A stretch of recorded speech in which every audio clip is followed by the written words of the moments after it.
Yan, hello po mga kalingap, magandang araw po sa inyo lahat, Kuya Jens, and welcome back po sa aking YouTube channel. Sa mga bago lang po sa aking YouTube channel, huwag niyo pong kalimutan mag-subscribe at click the bell button para lagi po kayo updated sa ating mga bagong upload na video. At huwag po natin kalimutan, suportahan po Team Kalingap sa pangunguna ni Kuya Val Santos Matubang, Ate Edna Vlog at syempre Kalingap Rob. At pakisuportahan din po mga Kalingap ang aming mga kasama sa Team Kalingap. Nandiyan po ang K-Boys, Kalingap Partner, Kalingap Reactor, at lahat po ng charity vloggers sa buong Pilipinas sa tumutulong sa mga kababayan natin na lahat may hirap. Suportahan po natin lahat, guys. So ngayong araw mga Kalingap, excuse lang po. Meron tayong pag-uusapan, Meron tayong pag-uusapan. Ito po mga Kalingap ay nakita natin na kumakalat na sa social media na comment po ni Kalingap Rob kung saan po may binanggit po siya dito na tungkol po sa dating Kalingap Angel na hindi pa daw po huli ang lahat mga Kalingap. So parang ito ba mga Kalingap ay senyales na open pa rin po ang Kalingap, open pa rin si Kalingap Rob na tanggapin ang dating Kalingap Angel. Ito nga ba kaya talaga mga Kalingap ang ibig sabihin nun? Pero dahil nga dito mga Kalingap, kaliwat kanan ang mga kuro-kuro kung dapat bang tanggapin pa o hindi kung sakaling ito ay babalik sa Kalingap Angel, sa Kalingap. Kaya gumawa tayo ng survey mga Kalingap. And nagulat ako. Nagulat po ako sa resulta po ng survey natin. Nag-post po ako sa aking Facebook page. Kuya Jens, nagtanong po ako, tanong lang to mga kayo, survey lang to. Dapat bang tanggapin ulit ang mga umalis kung ito ay humingi ng tawad at inamin ang pagkakamali? Guys, sa loob ng 33 minutes after ko mag-post, nagulat po ako sa dami ng comment. Ang dami ng comment po mga Kalingap ay 387 comments and 200 plus reactions. Kung titignan po dito mga Kalingap, most of the reactions are yung tumatawa, tumatawang reactions. Ayan po, most of the reactions po. Majority ng reactions ay yung natatawa sila. Di ko alam kung bakit. Pero, sobrang dami po mga Kalingap. Halimbawa, ito mga Kalingap po, nasa baba. Ang comment po ngayon, as of now, ay 419 comments. Tapos, merong nakalagay sa baba, 18 people are typing. So, ang dami po mga Kalingap nagre-react dito sa survey na ito mga Kalingap. And kayo sa mga nakakapanood, pwede rin po kayo mag-react, mag-comment po kayo sa baba mga Kalingap kung ano po masasabi ninyo. Dapat pa ba natanggapin ang mga umalis kung sila po ay humingi na paumanhin o ng tawad at inamin ang kanilang pagkakamali. So, babasa po tayo ng ilang mga comments, mga Kalingap galing sa mga comments. Ayan po, napakarami po mga Kalingap. Babasa tayo ng ilan.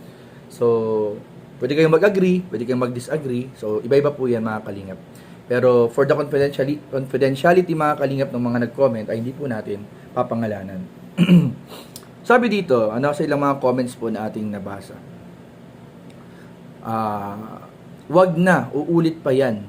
Buwaya na kasi. So, sabi dito, iba-iba. Sabi naman nung isang nag-comment po, di na muna, bakit pa? Sabi naman ng isang nag-comment po dito, pwede namang magpatawad at ibalik ang kabutihan ng loob. Pero ang bumalik sa community, wag na. Total, may channel naman siya, doon na lang siya mag-focus. Sabi po ng isang nag-comment.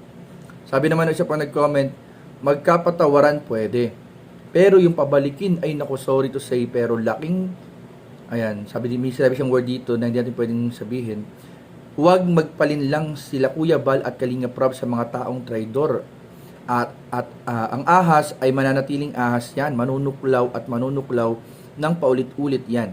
Tao lang tayo nagkakamali at pwedeng magpatawad pero mahirap nang maibalik ang tiwala once na nasira na ito. So sabi po ng isang nag-comment mga Kalingap.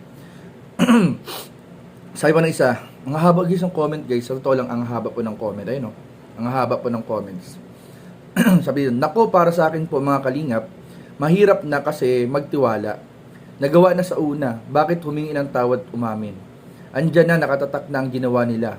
Unforgettable kasi, tawag dito kasi, yung parang sabi na dito na, ang malala kasi ang kasal ng anak at kapatid ng Kalingap. Doon parang sinabay kasi daw doon mga Kalingap. Andyan at andyan pa din ang sakit. Okay, magpatawad, pero sana Kalingap, huwag niyo nang tanggapin. Ang ahas, pag nagpalit ng kaliskis, ahas pa din. Just saying lang po. Sabi dito ng isang comment.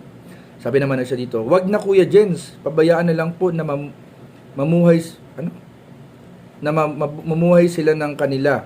Hindi naman sila inuutusan na umalis. Hindi naman nagkulang ng paalala, pero bakit tinuloy pa rin nila? Kinalaban pa nila ang founder ng Kalingap. Kung humingi man ng tawad, siguro patatawarin. Kasi tao lang naman. Pero yung pabalikin ay wag na muna sila. Magtrabaho ng kanila. Gaya ng sinabi ni Kalingap Rob dati, kanya-kanya na lang muna ng charity. Mag-focus sa mga bagay na dapat pahalagahan. We love you, Team Kalingap. Sabi po dito ng mga comments.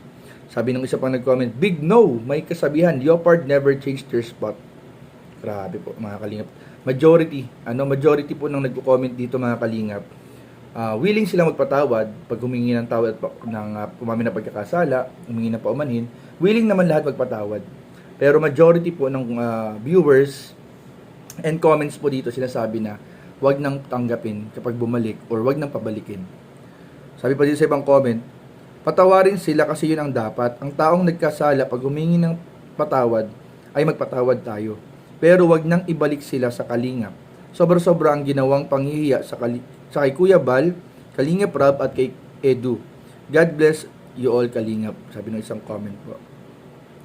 Sabi dito, depende sa kasalanan na ginawa at sa paghingi ng tawad kung sincere ba. Kasi kahit kay God, hindi naman siya basta-basta nagbibigay ng, mahirap po yun, may bilanggit na Ito naman, if hihingi ng sorry, pagbigyan. Pero yung pabalikin sa Kalingap, no need. Mismo si Kuya Bal ang ipinatulpo. Ano yun, ganun-ganun lang. Sabi dito po mga Kalingap. Yan, isa pa ditong comment, to be forgiven is enough. Pero yung bumalik pagkatapos ng lahat ng ginawa, ay sinabi ay wag na lang. Mas marami pa ang deserving na tulungan. Mga taong mananatili kahit pa may mga problema. So, ayun po. Talagang majority. Napatunayan po natin dito sa mga comments ng mga viewers. Majority talaga ay willing magpatawad kapag humingi ng paumanhin at humingi ng tawad. Willing lahat. Pero they are all against na tanggapin pa sa Kalingap yung mga umalis. Parang hindi na daw deserve, baka ulitin ulit, baka gawin ulit. So, majority talaga. Sabi pa ng isang comment, the damage has done, the wounds may heal, but the scars remain. Yung sugat pwedeng gumaling, pero andun na yung peklat ng sugat. Sabi dito. Pwedeng tanggapin ang magpatawad, pero kung may lamat na mahirap buuin na yan, baka lalong mabasag. Sabi dito.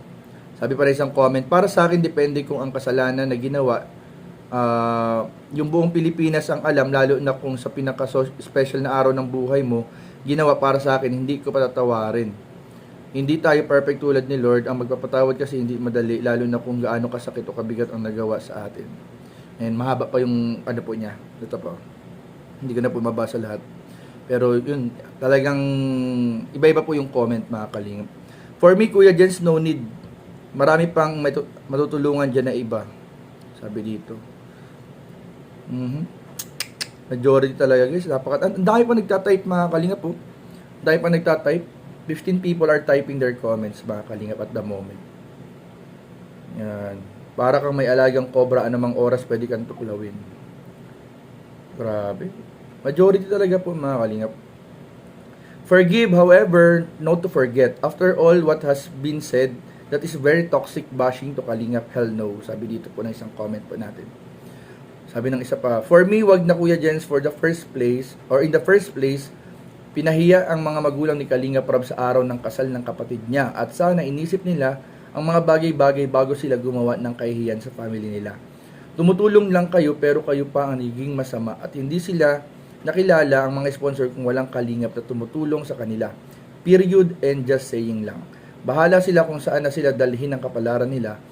Tapos na kayo sa family nila or niya.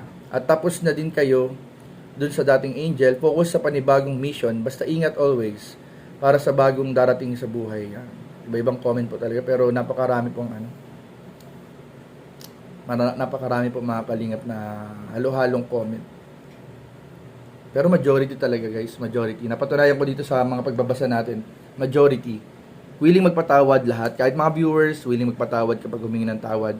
But the scars nga, yung peklat po, yung damage po na nagawa, yung sakit, yung alaala, yung memories, mahirap nang makalimutan ng tao. So, kayo mga Kalingap, dagdag po kayo, comment down below and we are all open na basahin niya sa ating mga susunod pong reaction video. So, So, yun lamang po. Maraming po salamat. God bless you. Loves you. Bye-bye.